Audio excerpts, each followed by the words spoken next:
Hi guys, welcome to our channel. இந்த வீடியோவில் நம்ம என்ன பார்க்க போகிறோன்னா, இன்னும் குரூப் 4க்கு 7 to 8 months தான் இருக்குது 2025 வர குரூப் 4க்கு. ஸோ எப்படி நம்ம 6 months சிலபஸ் கம்ப்ளீட் பண்ணி நம்ம ப்ரிப்பேர் ஆகலாம் குரூப் 4 எக்ஸாமுக்கு அப்படின்றத நம்ம இந்த வீடியோவில் பார்க்க போகிறோம். அதுக்கு நம்ம என்னென்ன புக்ஸ் படிக்கணும், எப்படி படிக்கணும், எதெல்லாம் படிக்கணுன்றதை நான் உங்களுக்கு சொல்கிறேன். நீங்கள் ஃபாலோ பண்ணிக்கோங்க. ஃபஸ்ட்டு எல்லோரும் சிலபஸை எல்லோரும் டவுன்லோட் பண்ணி ஒரு பிரிண்ட் அவுட் போட்டு வச்சுக்கோங்க. வச்சுட்டு அதில் என்னென்ன இருக்குதுன்னு ஃபஸ்ட்டு பாருங்கள். இதில் மொத்தம் உங்களுக்கு 3 பார்ட் இருக்கும். ஒன்று Tamil, next aptitude, next GS. இதில் நம்மளுக்கு மேஜர் ரோல் பண்ணுறது தமிழும் ஆப்டிடியூடும் தான். ஸோ தமிழுக்கும் ஆப்டிடியூடுக்கும் ரொம்ப ரொம்ப இம்பார்ட்டன்ஸ் கொடுங்க. நெக்ஸ்ட்டு ஜிஎஸ் கொடுங்க. அதுக்குன்னு ஜிஎஸ் படிக்க வேணாம்னு சொல்லலை, படிக்கணும் தான்.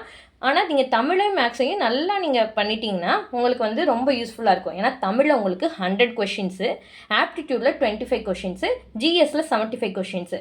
ஸோ இந்த 125 கொஷினில் நீங்கள் 120+ போட்டிங்கனாவே நீங்கள் ஜிஎஸில் ஈஸியாக வாங்கிடலாம். ஸோ நம்ம எப்படி தமிழ் இப்போ படிக்கலான்றதை பார்க்கலாம். ஃபஸ்ட்டு தமிழுக்கு சிலபஸில் பாருங்கள், இலக்கணம் இருக்கும், இலக்கியம் இருக்கும், தமிழறிஞர்களும் தமிழ் தொண்டும் இருக்கும். எப்படி தமிழுக்கு ப்ரிப்பேர் பண்ணுறது நான் ஆல்ரெடி தனியாக ஒரு வீடியோ போட்டிருக்கேன். பார்க்காதவங்க டிஸ்கிரிப்ஷனில் லிங்க் கொடுத்துருக்கேன், போய் பார்த்துக்கோங்க. இப்போ நான் ஓவரலாக சொல்கிறேன் எப்படி படிக்கணுன்றது. ஃபஸ்ட்டு நீங்கள் எடுத்ததுமே நீங்கள் 6 to 12 புக்கு ஃபுல்லாக நான் படிக்கிறேன் அப்படின்னு சொல்லி படிச்சிங்கன்னா அது கண்டிப்பாக டைம் வேஸ்ட்டு. நம்மளுக்கு தேவையில்லாத சிலபஸில் இல்லாத எக்ஸ்ட்ரா கண்டென்ட்டும் இருக்கும். ஸோ நீங்கள் அதை படித்து டைம் வேஸ்ட் பண்ணாதீங்க.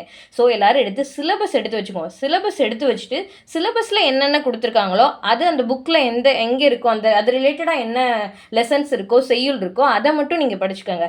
அதையே நீங்கள் 6th, 7th, 8th, 9th, 10th ஒவ்வொரு புக்காக முடிச்சுட்டு வரேன் அப்படின்னு சொன்னீங்கன்னா அதுவும் உங்களுக்கு ஒரு கண்டினியூட்டி கிடைக்காது.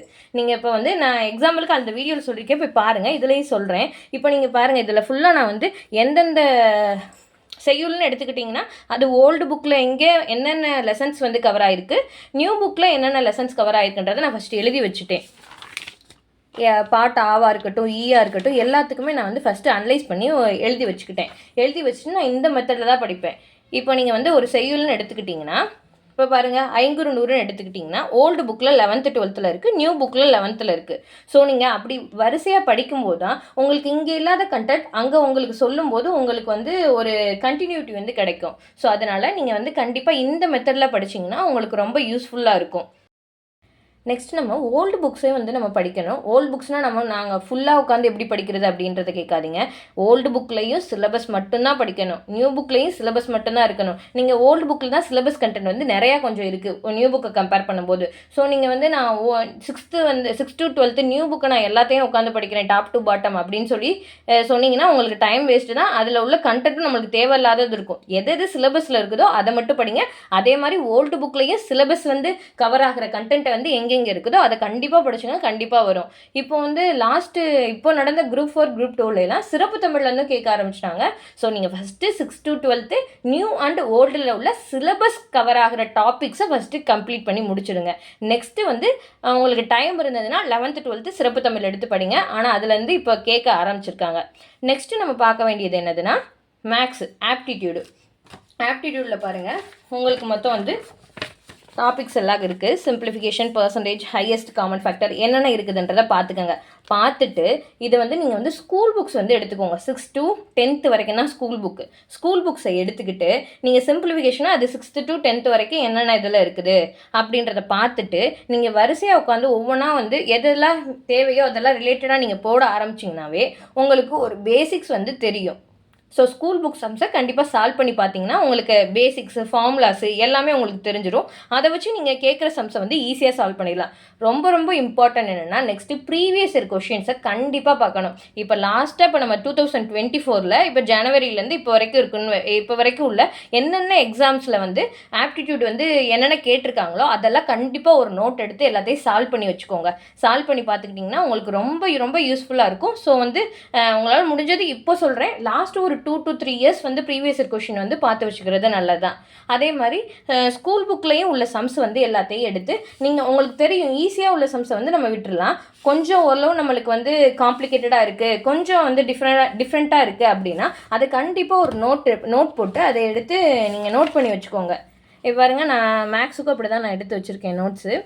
இது வந்து நம்மளுக்கு லாஸ்ட்டாக எனக்கு எதெல்லாம் கொஞ்சம் இதுவாக இருக்கோ அந்த சம்ஸ்லாம் நான் வந்து எடுத்து எழுதி வச்சுப்பேன். லாஸ்ட்டாக உங்களுக்கு வந்து ரிவிஷன் பண்ணதுக்கு வந்து யூஸ்ஃபுல்லாக இருக்கும். எல்லா சம்ஸையும் நம்ம லாஸ்ட்டாக ஃபார்முலாஸ் எல்லாத்தையுமே சேர்த்து ஒரு இடத்துல எழுதி வச்சுக்கணும். இப்போ பாருங்கள், அல்ஜிப்ராவில் ரிலேட்டடாக உள்ள ஃபார்முலாஸ் எல்லாமே நான் இங்கே எழுதி வச்சுருப்பேன். ஸோ நீங்கள் லாஸ்ட்டாக போகிறப்ப ஒரு தடவை ஃபார்முலாஸையும் பார்த்துட்டு எதாவது சம்ஸ்லாம் உங்களுக்கு டிஃபிகல்ட்டாக இருக்கும் அதையும் ஒரு தடவை பார்த்துட்டு போனீங்கன்னா உங்களுக்கு வந்து கொஞ்சம் யூஸ்ஃபுல்லாக இருக்கும். நெக்ஸ்ட்டு ஜிஎஸ்சில் மொத்தம் வந்து 9 டாபிக்ஸ் இருக்குது. அதாவது மேக்ஸை சேர்த்து 10 இருக்கும். நம்ம மேக்ஸ் தனியாக பார்த்துட்டோம். ஸோ 9 டாபிக்ஸ் இருக்குது. ஃபஸ்ட்டு பாருங்கள், பொது அறிவியல் பற்றி கொடுத்துருப்பாங்க. நெக்ஸ்ட்டு வந்து நடப்பு நிகழ்வுகள் கரண்ட் அஃபேர்ஸ் பற்றி கொடுத்துருப்பாங்க. நெக்ஸ்ட்டு புவியியல், நெக்ஸ்ட்டு வந்து ஹிஸ்ட்ரி கொடுத்துருப்பாங்க. நெக்ஸ்ட்டு வந்து பாலிட்டி கொடுத்துருப்பாங்க. அது மாதிரி உங்களுக்கு 9 டாபிக்ஸ் கொடுத்துருப்பாங்க. ஸோ நீங்கள் சிலபஸ் டவுன்லோட் பண்ணிங்கன்னா என்னென்ன டாபிக்ஸ் இருக்குன்றது தெரியும். ஃபஸ்ட்டு நீங்கள் ரொம்ப இம்பார்ட்டண்ட்டாக படிக்க வேண்டியது என்ன, ஃபஸ்ட்டு பாலிட்டி கண்டிப்பாக படிச்சிடுங்க. பாலிட்டி முடிங்க. நெக்ஸ்ட்டு ஹிஸ்ட்ரி படிங்க.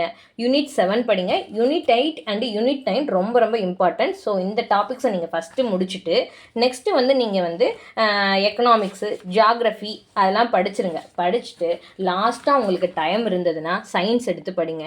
இல்லை டைம் இல்லைன்னா நீங்கள் சயின்ஸில் 9th and 10th புக்கில் உள்ளதை படிச்சுக்கோங்க. உங்களுக்கு அதுவே போதுமானது. மற்றதை நீங்கள் தரவாக இருந்து சயின்ஸை நீங்கள் கொஞ்சம் படிக்கலைனாலுமே நம்ம வந்து வாங்கிடலாம். இருந்தாலும் நீங்கள் இதை சுத்தமாக படிக்காமல் விட்டுறக்கூடாது. 9th and 10th சயின்ஸ் புக்கை நீங்கள் படிச்சுக்கோங்க. படிச்சிட்டிங்கன்னா நம்ம கண்டிப்பாக 170+ வந்து நம்ம போட்டுடலாம். அதே மாதிரி கரண்ட் அஃபேர்ஸும் வந்து நீங்கள் வந்து நியூஸ் பேப்பர் வந்து முடிஞ்சால் ரீட் பண்ணுங்கள். இல்லைன்னா ஏதாவது யூடியூப் சேனலில் போட்டிருப்பாங்க, அதை கூட நீங்கள் ரெஃபர் பண்ணிக்கோங்க.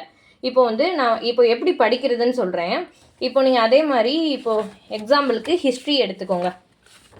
ஹிஸ்ட்ரி கொடுத்துருக்காங்கன்னா சிந்து சமவெளி நாகரிகம், குப்தர்கள், டில்லி சுல்தான்கள் அப்படின்னு கொடுத்துருக்காங்களா. ஸோ சிந்து சமவெளி நாகரிகம்ன்றது 6th to 12th ஸ்கூல் புக்கில் எங்கெங்கே இருக்குது அப்படின்றத நீங்கள் ஃபஸ்ட்டு நோட் பண்ணி வச்சுக்கோங்க. அப்போ தான் உங்களுக்கு ஒரு கண்டினியூட்டி, நான் சொல்கிற மாதிரி தமிழ்லேயும் சரி ஜிஎஸ்லையும் சரி உங்களுக்கு ஒரு கண்டினியூட்டி அப்போ தான் கிடைக்கும். நீங்கள் 6th வந்து ஒரு லெசன் இருக்கும் சிந்து சமவெளி, நெக்ஸ்ட்டு வேறு லெசன் இருக்கும் குப்தாஸை பற்றி இருக்கும். அப்போ நீங்கள் வந்து அப்படி இப்படியே நீங்கள் படிச்சுட்டு போனீங்கன்னா நெக்ஸ்ட் இதெல்லாம் முடிச்சுட்டு நீங்கள் 8th 9th அதில் சிந்து சமவெளி நீங்கள் வந்து எடுத்து படிக்க வரும்போது உங்களுக்கு வந்து அந்த கண்டென்ட் வந்து உங்களுக்கு கொஞ்சம் மறந்துருக்கும். ஸோ நீங்கள் 6th ஃபஸ்ட்டு படிச்சிருக்கீங்க, 6th அப்புறம் எங்கே இருக்குதுன்னு பார்த்தீங்கன்னா 9th இருக்கும். அது 9th நீங்கள் எடுத்து படிக்கும்போது உங்களுக்கு ஒரு கண்டினியூட்டி கிடைக்கும். அதே மாதிரி உங்களால் முடிஞ்சால் கண்டிப்பாக நீங்கள் எடுக்கிறது ரொம்ப நல்லது. உங்களுக்கு டைம் இருக்கும், நீங்கள் வந்து கரெக்டாக யூஸ் பண்ணிங்கன்னா கரெக்டாக இருக்கும். நீங்கள் வந்து படிக்கும்போதே இப்போ நீங்கள் 6th இருக்குது, 9th இருக்குது, 11th இருக்குது, 11th எத்திக்ஸில் இருக்குது, எங்கெங்கே இருக்குதோ அதெல்லாம் எடுத்து நீங்கள் வந்து ஒரு நோட் போட்டு இம்பார்ட்டன்ட் பாயிண்ட்ஸ் ரொம்ப நீங்கள் வளவலன்னு எழுத தேவையில்லை. இதெல்லாம் இதில் நம்மளுக்கு தெரியும்ல, இந்த தான் கேட்பாங்க, இது ரொம்ப இம்பார்ட்டன்ற மாதிரி அதை பற்றின ஹிண்ட்ஸை வந்து நீங்கள் வந்து ஒரு நோட்டில் வந்து கண்டிப்பாக எடுத்து வச்சுக்கணும். எடுத்து வச்சிட்டிங்கன்னா உங்களுக்கு லாஸ்ட்டில் ரிவிஷன் பண்ணதுக்கு ரொம்ப யூஸ்ஃபுல்லாக இருக்கும். ஏன்னா லாஸ்ட் டைமில் நம்ம எல்லா புக்கையும் உட்காந்து திருப்பிட்டு இருக்க முடியாது. இப்போ நான் எக்ஸாம்பிளுக்கு சொல்கிறேன். இங்கே பாருங்கள், சிந்து சமவெளி நாகரிகம்ன்றது இருக்குது, அதை எங்கெங்கே இருந்து படிக்கலான்றதை பாருங்கள். பார்த்தீங்கன்னா சிந்து சமவெளி நாகரிகத்தில் 6th நியூ புக்கில் டேர்ம் 1 சிந்துவெளி நாகரிகம் இருக்குது. அதே மாதிரி 7th நியூ புக்கில் 2.5 மட்டும் சிந்து சமவெளி நிறையா நாகரிகங்கள் பற்றி கொடுத்துருப்பாங்க. அதில் நம்ம சிந்துவெளி நாகரிகத்தை மட்டும் வந்து நம்ம வந்து படிச்சுக்கிட்டா போதும். நெக்ஸ்ட்டு பாருங்கள், 11th ஹிஸ்ட்ரி வால்யூம் 1 வந்து சிந்துவெளி நாகரிகம் இருக்குது. 11th எத்திக்ஸில் வந்து வால்யூம் 1 சிந்துவெளி நாகரிகம் இருக்குது. ஸோ இதெல்லாம் நீங்கள் வரிசையாக உட்காந்து நீங்கள் படிச்சுட்டே வந்தீங்கன்னா உங்களுக்கு வந்து ஒரு கண்டினியூட்டி கிடைக்கும். உங்களுக்கு நோட்ஸ் எடுக்கிறதுக்கும் ரொம்ப யூஸ்ஃபுல்லாக இருக்கும். முடிஞ்ச அளவுக்கு கண்டிப்பாக எல்லோரும் நோட்ஸ் எடுக்க வந்து ட்ரை பண்ணுங்கள். இதே மாதிரி எல்லா யூனிட்டுக்குமே வந்து நீங்கள் ஸ்கூல் புக்கில் எங்கெங்கே இருக்குதுன்றதை ஃபஸ்ட்டு அனலைஸ் பண்ணி வச்சுட்டு நீங்கள் படிக்க ஆரம்பிச்சிங்கன்னா கண்டிப்பாக நம்ம வந்து இன்னும் 6 monthஸில் வந்து கண்டிப்பாக வந்து சிலபஸ் கம்ப்ளீட் பண்ணிடலாம். நீங்கள் எவ்வளோ நேரம் வந்து படிக்கிறீங்கன்றது முக்கியம் இல்லை, நீங்கள் அந்த படிக்கிற நேரத்தில் ரொம்ப கன்சிஸ்டன்சியாக உட்காந்து நீங்கள் படிக்கணும். வேறு எந்த திங்கிங்கும் தாட்ஸும் இல்லாமல் நீங்கள் படிச்சிங்கனாவே கண்டிப்பாக நம்ம வந்து வர Group 4 வந்து கிளியர் பண்ணிடலாம். நான் ஹவுஸ் ஒய்ஃப், எனக்கு வந்து படிக்க டைம் இல்லை அப்படின்றது நீங்கள் சொல்லாதீங்க. கண்டிப்பாக உங்களுக்கும் வந்து நீங்களும் படித்த படித்தாலும் நம்ம வந்து கிளியர் பண்ணிடலாம். நம்மளுக்கு மார்னிங் வந்து ஒரு 4 to 6 வந்து இருக்கும். அப்புறம் பசங்களை ஸ்கூலுக்கு போனதுக்கப்புறம் கொஞ்சம் டைம் கிடைக்கும். அது மாதிரி உங்களுக்கு கிடைக்கிற டயத்தில் டெய்லி ஒரு 5 hours வந்து எப்படியாவது நீங்கள் வந்து ஷெட்யூல் போட்டு நீங்கள் கன்சிஸ்டன்சியாக படிச்சிங்கன்னா கண்டிப்பாக எல்லாருமே கிளியர் பண்ணலாம். அதே மாதிரி குரூப் 4க்கு வந்து ஸ்கூல் புக்ஸ் மட்டுமே எனஃப். அதை விட்டுட்டு நான் நிறைய இன்ஸ்டியூஷனுடைய புக்கு படிக்கிறேன் அப்படின்னு சொன்னீங்கன்னா அது கண்டிப்பாக டைம் வேஸ்ட்டு. அதே மாதிரி ஸ்கூல் புக்ஸ்லையும் எல்லாத்தையும் உட்காந்து படிக்காதீங்க. எது சிலபஸில் இருக்குதோ அதை மட்டும் படித்தா போதும். இப்போ 6th ஜிஎஸ்ல சயின்ஸு சோசியல்னால் நான் அந்த ஃபுல்லாக 6th புக்கு ஃபுல்லாக உட்காந்து படிக்கிறேன்றது நான் மறுபடியும் சொல்கிறேன், அது டைம் வேஸ்ட்டு. எந்தெந்த டாபிக் வந்து என்னென்ன லெசன்ஸ் இருக்கோ அதை மட்டும் நீங்கள் கண்டிப்பாக படித்தா போதும். கண்டிப்பாக நம்ம கிளியர் பண்ணிடலாம். லாஸ்ட் டைம் இப்போ நடந்த குரூப் 4ல் கூட சத்யபுத்ரா அப்படின்றத வந்து யாரை குறிக்கிறாங்கன்றதை வந்து கேட்டிருந்தாங்க. அது கூட நிறைய பேருக்கு எங்கே இருக்குதுன்னு தெரிலன்ட்டு நிறைய பேர் கமெண்ட் பண்ணியிருந்தாங்க. நான் நிறைய இதில் பார்த்துருந்தேன். பட் ஆனால் நான் கூட நம்ம ஷார்ட்ஸில் நம்ம சேனலில் ஷார்ட்ஸில் வந்து போட்டிருக்கேன் எங்கே இருக்குன்னு. அது எல்லாமே 11th ஹிஸ்ட்ரி புக்கில் தான் அந்த கொஷின்ஸ் வந்து இருக்குது. ஸோ எல்லாருமே கண்டிப்பாக ஸ்கூல் புக்ஸ் மட்டும் படிங்க. குரூப் 4க்கு கண்டிப்பாக இது மட்டுமே எனஃப். அதை விட்டு நான் அந்த சேனலில் சொல்கிறாங்க ஏதாவது நிறையா சொல்கிறாங்க நான் அதை உட்காந்து படிக்கிறேன், இன்ஸ்டியூஷனுடைய புக்கெலாம் வாங்கி படிக்கிறேன் கண்டிப்பாக டைம் வேஸ்ட்டு. நீங்கள் கண்டிப்பாக கோச்சிங் கிளாஸும் போக தேவையில்லை. 6th to 12th புக்கை வாங்கி எல்லாரும் வந்து வச்சுட்டு சிலபஸ் எடுத்துக்கோங்க. சிலபஸில் என்னென்ன டாபிக் இருக்கோ என்னென்ன டாபிக் கவர் ஆகுதோ அதை மட்டும் படித்தாவே கண்டிப்பாக கிளியர் பண்ணிடலாம். அப்புறம் ஒரு முக்கியமான விஷயம், தமிழுக்கு வந்து ரொம்ப ரொம்ப ரொம்ப இம்பார்ட்டன்ஸ் கொடுங்க. டெய்லி வந்து தமிழும் மேக்ஸும் உங்களுக்கு கண்டிப்பாக இருந்தே ஆகணும். அது போக ஜிஎஸ்க்கு தான் குறைஞ்ச அளவுக்கு டைம் கொடுக்கணுமே தவிர, இப்போ நீங்கள் ஒரு 5 மணி நேரம் படிக்கிறீங்கன்னா 3லேருந்து 3.5 மணி நேரம் நீங்கள் வந்து தமிழுக்கும் மேக்ஸுக்கும் தான் ஒதுக்கணுமே தவிர 1.5 மணி நேரம் தான் வந்து ஜிஎஸ்க்கு வந்து நீங்கள் வந்து செலவழிக்கணும். ஸோ வந்து தமிழும் மேக்ஸும் உங்களுக்கு ரொம்ப ரொம்ப மேஜர் ரோல் பண்ணும்.